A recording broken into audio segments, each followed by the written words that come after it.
ভাটপাড়া এই শব্দটি এই মুহূর্তে যদি হঠাৎ কেউ শোনেন, তাদের চোখের সামনে ভেসে ওঠে যে চিত্র, তা হলো গোলাগুলির শব্দ পাওয়া যাচ্ছে, দাঙ্গা বিধ্বস্ত এক এলাকা, ছাই চাপা বারুদ, ধোঁয়া উঠছে চারিদিকে। ঠিক এই রকমই একটি পরিস্থিতি ভাটপাড়ায় দীর্ঘদিন ধরে বিরাজ করে এসছে। এবং এই পরিস্থিতির জন্য ভাটপাড়ার এক তৃণমূল কংগ্রেসের নেতা, যিনি বর্তমানে ভাটপাড়া পৌরসভার উপপৌর প্রধান, তিনি সরাসরি আক্রমণ করেছেন প্রাক্তন সাংসদ, প্রাক্তন বিধায়ক, ভাটপাড়া পৌরসভার প্রাক্তন চেয়ারম্যান অর্জুন সিংকে। তিনি সরাসরি বলেছেন যে সমস্ত জায়গায় উন্নতি হলেও, সমস্ত জায়গার সাংস্কৃতিক পরিবেশ উন্নত হলেও ভাটপাড়া ক্রমান্বয়ে অবনতি হয়েছে। সব জায়গাকার উন্নতির গ্রাফ যখন ঊর্ধ্বমুখী, ভাটপাড়ার উন্নতির গ্রাফ নিম্নমুখী। এর সম্পূর্ণ দায় শুধুমাত্র অর্জুন সিং এর। বিস্ফোরক মন্তব্য করেছেন তৃণমূল কংগ্রেসের এই নেতা। সেই দিকেই থাকবে আজকে আমাদের নজর। আপনারা দেখছেন বঙ্গচক্ষু ইউটিউব চ্যানেল, আমি প্রতিবেদক সায়ন্তন চক্রবর্তী। যারা প্রথমবারের জন্য এই চ্যানেল দেখছেন তাদের কাছে অনুরোধ, চ্যানেলটি সাবস্ক্রাইব করে পাশে থাকা বেল বাটনটি প্রেস করে দেবেন, যাতে যখনই নতুন কোনো ভিডিও আসবে সরাসরি সেই নোটিফিকেশন পৌঁছে যাবে আপনাদের কাছে। চলুন তাহলে আজকের পর্বে সরাসরি প্রবেশ করা যাক। অর্জুন সিং ভাটপাড়ার বেতাজ বাদশা। একসময় টিটাগড় থেকে কাঁচরাপাড়া অর্থাৎ ব্যারাকপুর শিল্পাঞ্চলে যার ছিল অবাধ বিচরণ। এই ব্যারাকপুর শিল্পাঞ্চলের অন্তর্গত 7টি বিধানসভায় অর্জুন সিং এর একসময় ছিল দৃঢ় এবং বলিষ্ঠ সংগঠন। সেই অর্জুন সিং তৃণমূল কংগ্রেসে থাকাকালীন অর্থাৎ 2001 থেকে 2019 পর্যন্ত ভাটপাড়া বিধানসভার বিধায়ক ছিলেন। তিনি ছিলেন ভাটপাড়া পৌরসভার চেয়ারম্যান। 2019 সালে তিনি তৃণমূল কংগ্রেস ছেড়ে বিজেপিতে যান এবং বিজেপির প্রতীকে লোকসভা ভোটে লড়াই করেন, ব্যারাকপুরের সাংসদ নির্বাচিত হন। সেই অর্জুন সিং ব্যারাকপুরেরও সাংসদ ছিলেন। সাংসদ থাকা অবস্থাতেই তিনি বিজেপি ছেড়ে তৃণমূলে আসেন এবং পরবর্তীকালে 2024 সালে আবার যখন দেখলেন তিনি লোকসভা ভোটের টিকিট পেলেন না, তিনি বিজেপিতে যান। বর্তমানে 2024 সালে পার্থ ভৌমিকের কাছে পরাজিত হয়ে তিনি এখন প্রাক্তন সাংসদে পরিণত হয়েছেন। যেই এলাকা তার একসময় অবাধ বিচরণ ক্ষেত্র ছিল, সেই এলাকায় এখন তিনি কোণঠাসা। তার সংগঠন প্রতিদিন ভাঙছে। তার ঘনিষ্ঠ বৃত্তের এক একজন নেতা বিজেপি ছেড়ে, তার সঙ্গ ছেড়ে তৃণমূল কংগ্রেসে যোগদান করছে। এই অর্জুন সিংকেই আক্রমণ করেছেন ভাটপাড়া পৌরসভার উপপৌর প্রধান দেবজ্যোতি ঘোষ ওরফে টিঙ্কু। তিনি বলছেন যে আশেপাশের নৈহাটি থেকে শুরু করে হালিশহর, কাঁচরাপাড়া, জগদ্দল, ব্যারাকপুর বেল্টের সমস্ত এলাকায় যখন সাংস্কৃতিক পরিবেশ উন্নতি লাভ করেছে, যখন পরিকাঠামো দিক থেকে বিভিন্ন পৌরসভা এবং পঞ্চায়েত এরিয়াগুলো উন্নতি লাভ করেছে, তখন ভাটপাড়া পৌরসভা এবং ভাটপাড়া অঞ্চল প্রতিদিন যে উন্নতির গ্রাফ, সেই উন্নতির গ্রাফ নিম্নমুখী হয়েছে। এবং এই কারণে তিনি সরাসরি অর্জুন সিংকে দায়ী করেছেন। তার কারণ হিসাবে তিনি বলেছেন 2001 সাল থেকেই ভাটপাড়ার ক্ষমতার কেন্দ্রে একজন ব্যক্তি, সেই ব্যক্তি অর্জুন সিং। তিনি ভাটপাড়া পৌরসভার পৌর প্রধান ছিলেন, ভাটপাড়ার বিধায়ক ছিলেন দীর্ঘদিন ধরে পৌরসভার পৌর প্রধান এবং বিধায়ক থাকা সত্ত্বেও ভাটপাড়ার কোন রকম পরিকাঠামোগত উন্নতি তিনি করেননি। উল্টে এলাকায় বেড়েছে দুর্নীতিগ্রস্ত এবং দুষ্কৃতীদের অবাধ বিচরণ। পশ্চিমবঙ্গ সরকার 2011 সালে ক্ষমতায় আসে। 2011 সালে ক্ষমতায় আসার পরে গোটা বাংলা জুড়ে উন্নয়ন হলেও ভাটপাড়ায় উন্নয়ন হয়নি। এবং তিনি বলেছেন যে সরকার যখন উন্নয়ন করে, সরকার উন্নয়নের জন্য লোকাল পৌরসভা পঞ্চায়েতগুলোতে ফান্ড দেয়, ফান্ড অ্যালোকেশন করে। কিন্তু সেই ফান্ড অ্যালোকেশন হওয়ার পরে তার এক্সিকিউশন করবে লোকাল বা স্থানীয় কাউন্সিলর, পঞ্চায়েত মেম্বার, পৌরসভার প্রধান বা পঞ্চায়েতের প্রধানরা। কিন্তু ভাটপাড়ার ক্ষেত্রে দেখা গেছে যে সেই উন্নতি হয়নি, অথচ আশেপাশের সমস্ত এলাকায় উন্নতির শিখরে পৌঁছে গিয়েছে। চলুন তার সেই বক্তব্য একবার শুনে নেওয়া যাক। চ্যাটার্জি थे ভাইস চেয়ারম্যান হ্যাঁ দেবজ্যোতি ঘোষ।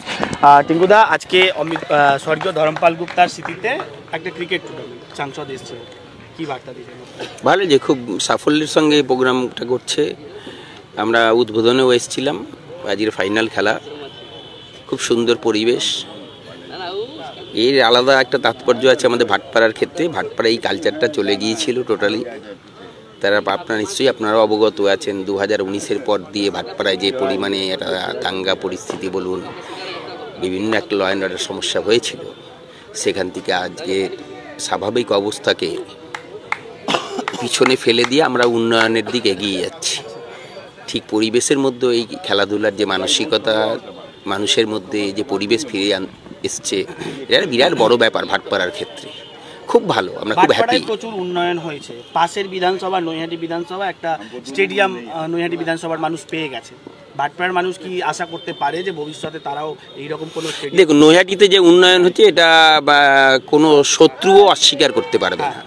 নৈহাটির ডেভেলপমেন্ট যে পর্যায়ে নিয়ে গেছে পার্থভূমি, হয়নি তাহলে এটা তো স্বীকার করতে হবে। দেখুন ভাটপাড়ায় হয়নি আপনি যদি বলেন তাহলে তো আরও আপনাকে ওপেনলি বলতে হয়। 2001 দিয়ে ভাটপাড়ার বিধায়ক ছিলেন প্রাক্তন সাংসদ, পরবর্তীকালে উনি সাংসদ হয়েছেন। ক্ষমতাটা উনি চেয়ারম্যান ছিলেন দীর্ঘ 19 পর্যন্ত, সব ক্ষমতাটা পুরো তো ওনার কক্ষিগত ছিল। যদি উন্নয়ন না হয়ে থাকে তার দায়িত্ব প্রাক্তন সাংসদকেই নিতে হবে।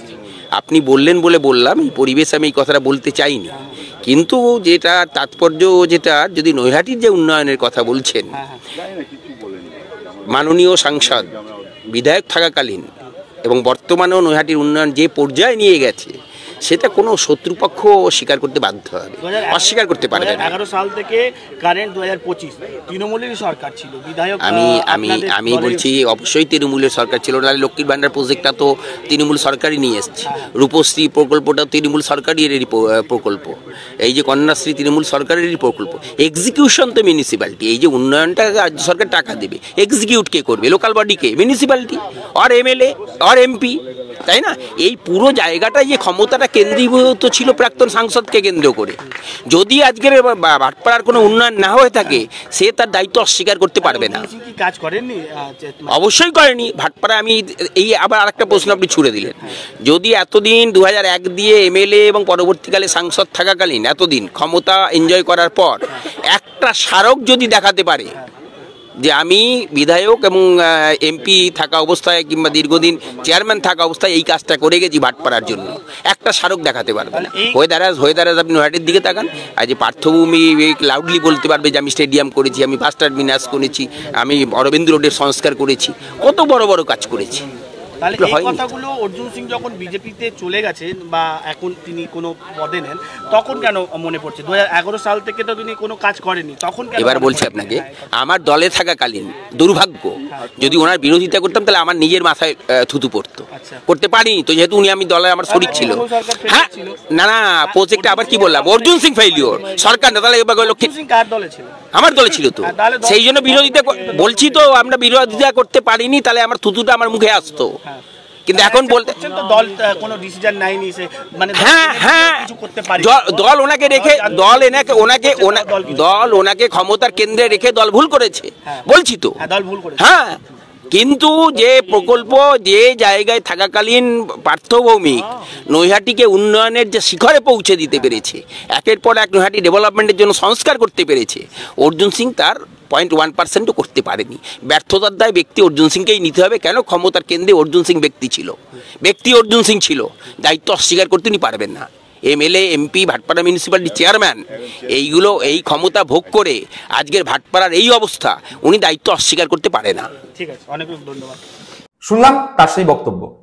প্রশ্ন রইল ভাটপাড়া এলাকার মানুষদের কাছে, আচ্ছা আপনারা তো শুধু ভাটপাড়ার মধ্যে থাকেন না, আপনারা তো ভাটপাড়া থেকে আশেপাশে বিভিন্ন এলাকায় যান, আত্মীয় স্বজনের বাড়িতে যান, বন্ধু বান্ধবের বাড়িতে যান, আপনারা দেখেন না সেই সব এলাকার সাংস্কৃতিক পরিবেশ কতটা উন্নত লাভ করেছে? আপনারা দেখেন না সেই সব এলাকার পরিষেবা, মানুষ যে পরিষেবা পায় সেই পরিষেবা পরিকাঠামোগতভাবে কত উন্নত হয়েছে? কেন আপনারা তাহলে এতদিন চুপ ছিলেন? অর্জুন সিং এর বিরুদ্ধে কেন কথা বলেননি?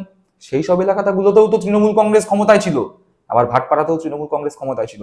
তৃণমূল কংগ্রেস ক্ষমতায় থাকাকালীন আপনাদের আশেপাশের অঞ্চলগুলো উন্নতির শিখরে পৌঁছলো, কিন্তু আপনাদের এলাকায় অর্জুন সিং সমস্ত কিছু নিজের কক্ষিগত করে রেখে শুধুমাত্র নিজের উন্নয়ন করলো, আপনাদের উন্নয়ন করলো না। ভালো লাগে? ভালোবাসেন এই অর্জুন সিংকে? ভবিষ্যতে যখন আবার বিধানসভা ভোট হবে, ভোট দেওয়ার সুযোগ পাবেন, তখন অর্জুন সিং বা অর্জুন সিং এর পরিবারের তো কেউ এই ভাটপাড়া বিধানসভায় বিজেপির প্রতীকে প্রতিদ্বন্দ্বিতা করবে। মন থেকে দিতে পারবেন তো অর্জুন সিং বা অর্জুন সিং এর পরিবারের যারা প্রতিদ্বন্দ্বিতা করবে ভোটে, তাদের ভোট দিতে? প্রশ্ন রইল ভাটপাড়াবাসীদের কাছে। দর্শক বন্ধুরা, এ বিষয়ে আপনাদের কাছেও প্রশ্ন রইল, আপনারা কি মনে করছেন এই বিষয়ে? আপনাদের মতামত কমেন্ট বক্সে কমেন্ট করে জানাবেন। ভালো থাকবেন, সুস্থ থাকবেন। জয় হিন্দ, বন্দে মাতরম।